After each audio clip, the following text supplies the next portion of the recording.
Good evening and a warm welcome to Straight Talk. Our guest this evening is Sushila Rivers, Managing Partner at international law firm DLA Piper, based here in Hong Kong. Mrs. Rivers also has a global role as Global Co-Chair Real Estate Sector, and she heads up the Asia Pacific Real Estate practice. She is both the Hong Kong Chair and the Global Governing Trustee at Urban Land Institute, the oldest and largest network of cross-disciplinary real estate and land use experts in the world. Mrs. Rivers is also an executive committee member of the British Chamber of Commerce. Welcome, Sushila. Thank you very much, Eugene. Delighted to be on Straight Talk. So, Sushila, we know that you have an extensive experience in the Hong Kong real estate sector and your role as the chair of the Urban Land Institute of Hong Kong. That's the reason why we invited you this evening to share with the viewers, provide the viewers with an overview of the current state of Hong Kong, especially why Hong Kong is still a destination for foreign professionals. When I say still, because we used to be a very popular hub, and things have happened over the years, and that's the reason why we want to know more. But before we start, can you just share with us your background and how you become a professional in Hong Kong? Fantastic. So again, thank you so much for being here. For those of you who know me, I love talking about Hong Kong. And before I answer the question about myself, if I can say, I always like to start something by talking about what I'd like to achieve.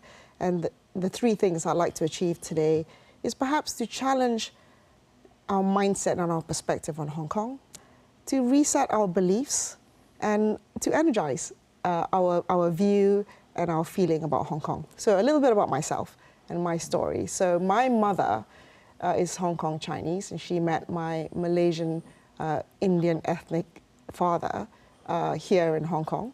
He was at university. So Hong Kong is partially, if not wholly, home, and it is my home for my family and myself.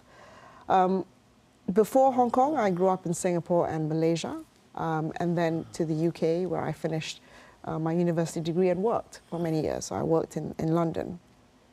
Coming to Hong Kong 15 years ago was completely a decision and a choice. And interestingly, and I'd like to share a personal sort of observation of Hong Kong for when we as a family decided to come here. So I have 4 adult children, Eugene. And at the time they were much younger. And the first thing I noticed about coming to Hong Kong is the energy. It's tangible, you feel it. And you still feel that today. The second thing, it's definitely a city of East meets West. Hasn't changed. And the third thing, it was a place where I felt I could build my career and I could also raise my family. Right. So Sushila, thank you very much for that introduction. That kind of answer all the questions I have got for you. I was going to ask you, what attracted you to come and why did you stay? So obviously because this is partly home, and then you mentioned the 3 reasons that you're here. Hong Kong is very energized, and East meets West. So just want to ask you, you made the decision 15 years ago, and you have already told us why you made the decision. So would you still make the decision today, the same decision today? All right, I'm going to answer that by talking about what makes Hong Kong so attractive. And for those of us who know me, I like to categorize things simply. So I'm going to give you 5 reasons why anybody would choose a place to be for their family or for themselves. So you need to make a good living, get a good career out of it. You need to be able to raise a family and potentially even to grow old in this place. You need to be enriched. The place potentially should represent your values, or you feel you can contribute to its values. And if we are moving down a sort of more philanthropic route and a fulfilled life, you need to be able to give back to that place. So let's look at Hong Kong. It's a business city. We talked about Hong Kong having a low tax rate. It's a financial city. It's got a skilled workforce. It's got a fabulous legal system. Right. Location. Amazing location. It's beautiful. It's close to Southeast Asia, close to China. Undeniably an advantage. Right. What the city offers: healthcare, education, innovation, future city. All these fantastic reasons. On top of it, very safe. Right, Sushila, you have... Have I answered all your questions in advance? I think you have answered a lot of the questions that the viewers are thinking. But before we we all know the good points of Hong Kong, Yeah. but the reason why I asked you, will you still make the same decision, is because in the last few years, most Hong Kong people will say, wow, what a challenging, not just a few years, but many years, since 2014. I mean, Hong Kong was very peaceful, we were very, people would discuss things and we come to senses. Yeah. It's very civilized. I use the word civilized. For the last 10 years, you've seen the social unrest, you've seen the riots, the COVID wasn't easy for 3 years. So a lot of people left because of our COVID policy. So I think the reason why I ask you, do you still make the same decision? How will you answer me that? I would say absolutely yes. And one of the wonderful and unique thing about Hong Kong is we who are here have an opportunity to actually be part of a new Hong Kong. And Hong Kong will need to change.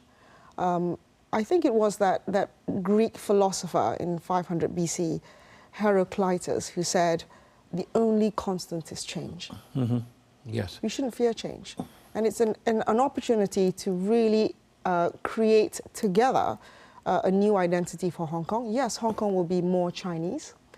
And I'm going to ask everybody, including us and myself, to have a look at our mindset in relation to, what that means. To look at the situation in China through unbiased eyes. Would I make the same decision? Yes. The thing that I talk about, business, location, the city, hasn't changed. Right. So Sheila, you have mentioned very good points of Hong Kong. But another common comment we get is Hong Kong isn't a great place for bringing up the children. We don't have enough international schools. The education system in Hong Kong sucks. And we heard about that, right? Yeah. And people say it's sort of a Peking duck type of education, sort of stuff things into everybody. But you being a mother of 4 grown-up children, and you chose here, does it bother you? And my children went through the schooling system here. They're all over the world now, either working or finishing off their tertiary education. Education is not just one thing, it's a full thing, the environment it creates. I mean, if I look at Hong Kong students, and I have many of them who've been through the system in Hong Kong in my office, they are phenomenal. They are bright, they're enthusiastic, they are good people. Very hard for me to criticize that. I think when you talk about the change in education, you talk about the change in some of the agenda. I am actually for understanding history in the region. And I urge people to develop a kind of interrogative sense. School is one part of education. Education is so much wider than that. Right. So far, you've said to me, everything has been fantastic, right? And also, I've been reading up your CV as well. You have this law thing, the Leadership Alliance for Women in your firm. That means you're constantly supporting gender balance and advocate of leadership among ladies, which I said to you earlier, our last chief executive was already a lady, so Hong Kong. So in the last 15 years in Hong Kong, do you find Hong Kong have the same opportunities for ladies, females? I mean, I'm invariably going to say yes, because this is where I built my career. I mean, Hong Kong, we have a lot to be grateful for the help that we have in the system. I don't think there's many other countries that can afford that. The support that most professional women can have in relation to the ease of the city, the efficiency of the city, and the helper community, which is integral to the success of many people, men and women. Is Hong Kong focused on DEI? I think, very interestingly, I have never met more empowered, strong women than there are in Hong Kong. Right. But so Sheila, another thing I'd like to ask you is last week when we had Andrew Weir here, we talked about, we said earlier, people leaving Hong Kong, but he said that a number of people who went to Singapore actually have returned. Yeah. So is that also your observation? And what exactly do you see in your eyes? I would say some people have returned, and I can imagine a lot of people who've made new lives and settled their family elsewhere will find it hard to return. But back to the fundamentals of Hong Kong, that hasn't changed. And I'm very focused on new people coming. And that is perhaps where we need to turn our attention to continue to make Hong Kong very international, very attractive. And the young people, attracting all kinds of international young people. I'm more interested in new people coming as well. Right. Earlier in the show, I said Hong Kong has gone through many changes, both social and political, and I mean, in general, cultural. So would you say all these changes are inevitable? Are they good or bad? What is it in your eyes? Because we know the whole world is changing, as you said. The constant is change. So How do you see Hong Kong with the changes? An opportunity to create your sense of identity. I mean, Hong Kong has always struggled a little bit with its sense of identity. And being Asian, you know, I'm going to embrace, and I ask people in Asia to embrace their Asianness. That is a unique quality. Hong Kong is also an international city, and it has to be. I mean, it's Asia's world city. It's the international Asia world city. You know, people talk about it being the largest Chinese community internationally, and you know, the largest international city in China. How fantastic is that? Is change good or bad? Change can be good or bad, and it is actually within our power to make it good. Before we go to the break, just for a quick answer, do you think all these changes make it even more attractive for professionals to come, or it has deterred a lot of good people who want to come to Hong Kong? I think many people are on the fence because they probably don't fully understand the issues. You know, hopefully you'll ask me later what can be done. Yep, but we'll do that. The issues need to be demystified. Specifically, China needs to be demystified. Hong Kong is part of China, and it's very linked to people's overall view on China. Right. And the plea is to develop a seventh sense, to interrogate what we read, and in return, Hong Kong has to do a much better job in relation to its public relations in relation to Hong Kong. Right, so Sheila, let's take a break now. We'll come back, and viewers, do stay with us.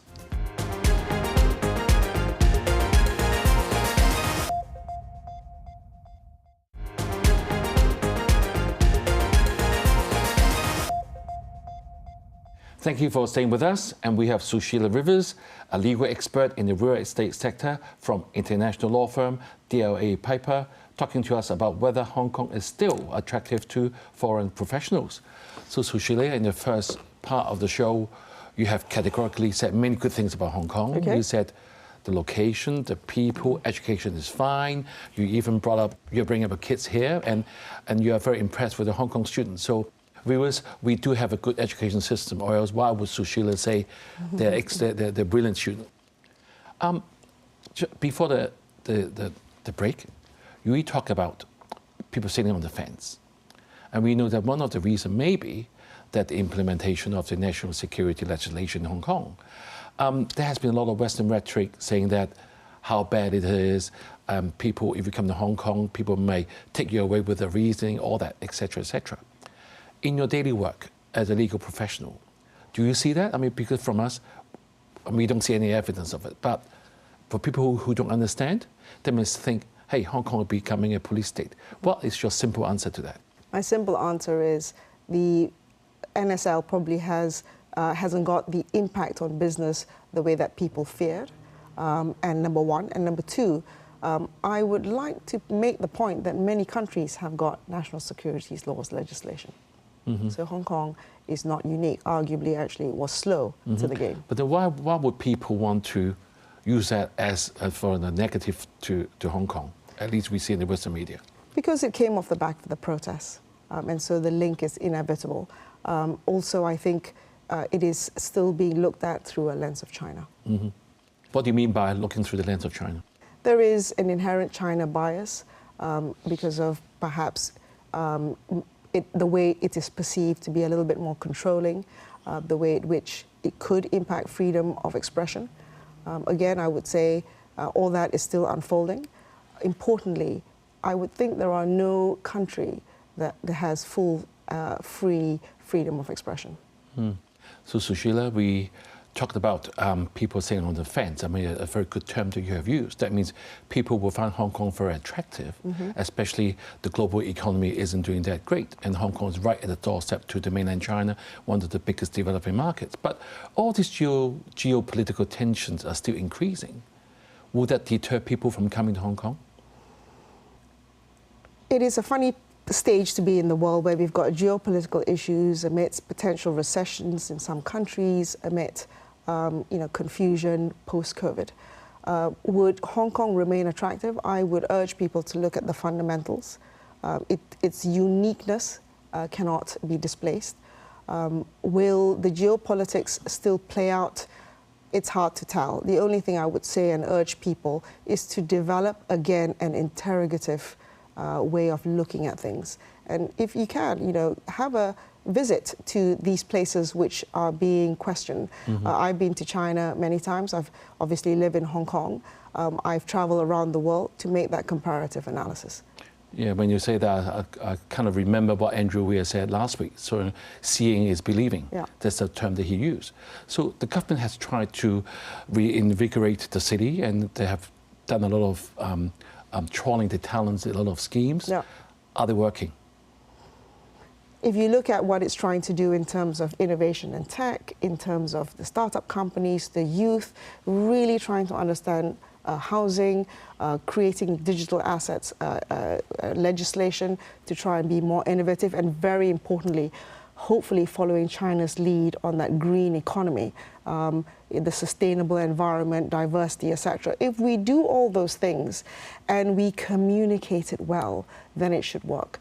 I think the question of whether it's working is still early days. You saw that our chief executive and also our officials have visited the Middle East and also some ASEAN countries. Do you think Hong Kong will become attractive to those professionals from ASEAN and the Middle East? Why not? I think if you think of Hong Kong being at the doorstep of China, 1.4 billion, and it's an access point to China, why not? And China must remain international. I often use this analogy, Eugene. If you think of China as the body, in many ways, Hong Kong is the international face. And the international face needs to be looked after. Right, so Sheila, I mean, I didn't realize you can speak Chinese. I was going to ask you because with the increasing number of work visas in Hong Kong, they will bring them their dependents to come along, and they have their dependent visa. I'm sure I've read some of them who want to try to get some jobs in Hong Kong, but they find it difficult to get it if they don't speak Chinese. I mean, how big a problem from your eyes that if somebody can't speak Chinese in the new sort of new Hong Kong, so to speak? I mean, is that a problem? Potentially. The importance of Chinese language, Mandarin in particular, has always been the case even in all kinds of industry, including my own law firms. But I will say one of the things about Hong Kong that has always been a selling point for it is this English proficiency. And I would like Hong Kong to focus on that as well, to get a kind of proficiency in English. I'm wondering if artificial intelligence will challenge that importance. Do you see Hong Kong's proficiency in English is improving or stay the same or actually go the other way? I think it's going down. Yeah. How can we do that apart from asking them to watch Straight Talk? I think there is a part to play with schools, with families, with focus. We talk about the policies that the country needs to have. And that focus can be started. It's never too late to put something in place because we are thinking long term as well as short term. So maybe the government may have to start thinking about this as well. Very important. The internationalization of Hong Kong is key. Just one point I want to bring up. I remember when I first was involved with public services like 20 odd years ago, a lot of the meetings are conducted in English. Even my professional meeting I've conducted in English. But now I think most meetings are in Cantonese. So I mean, how can people improve then if they don't use it? I mean, I'm going to take a leaf out of the Singapore book, which they have done, Lee Kuan Yew really did well, which is standardizing Mandarin throughout or creating a language where people can communicate in Chinese and the importance as a first language of English. It's never too late to stop. I mean, I'm constantly impressed by the quality of people to learn and continually spend the time and effort in doing so. That commitment, if channeled properly, will not be difficult. So we must ask you your expertise because we know you're a real estate person. Okay. See, Hong Kong is infamous for its high cost of real estate. I mean, the rents and living are one of the highest in the world. Used to be, but now coming second or third now. So where are we now compared to before? Are we going to be more competitive because we're no longer at the top? I think Hong Kong will go through an evolution, the extent of which we'll wait to see. Unfortunately or fortunately, because of its unique location and the scarcity of space, and the fact that it is still a small population, it will always have a demand-supply issue, provided the country, the city completely opens up and is attractive in the way that it has been. Will it be a cheap place to live? No. Will it still always hold that top position? Probably not. So Sushila, you also spend a lot of time in Singapore. So I'm going to ask you, because I read in South China Morning Post in March that the rent in Singapore has gone up like 40%. Yeah. And about 7 out of 10, all these corporations are considering to relocate their staff. So how is Hong Kong comparing to that? Will we get the relocation from Singapore to Hong Kong? And also, do you think Hong Kong is also facing the issue? I mean, Hong Kong remains expensive, so it will never be looked at as an affordable jurisdiction, and relocation for that reason. If people come here, it's because of business reasons and for all the reasons I've mentioned. Singapore, again, really feeling it because it's never been that environment where rents are so high. And I would say I can see that the local community is trying to fight that. And the Singapore government is trying to create that kind of affordable housing as well. So they've done that very well. And one thing that Hong Kong really is focused on and should spend a lot of time, which it is doing, is that affordable housing. Right, so Sheila, we only got time for two more questions, so we have to use the time wisely. From a perspective, you know that the chief executive is writing his second policy address right now. So now I will give you the platform. What will you say to Mr. John Lee? I would say, Mr. Lee, 3 things.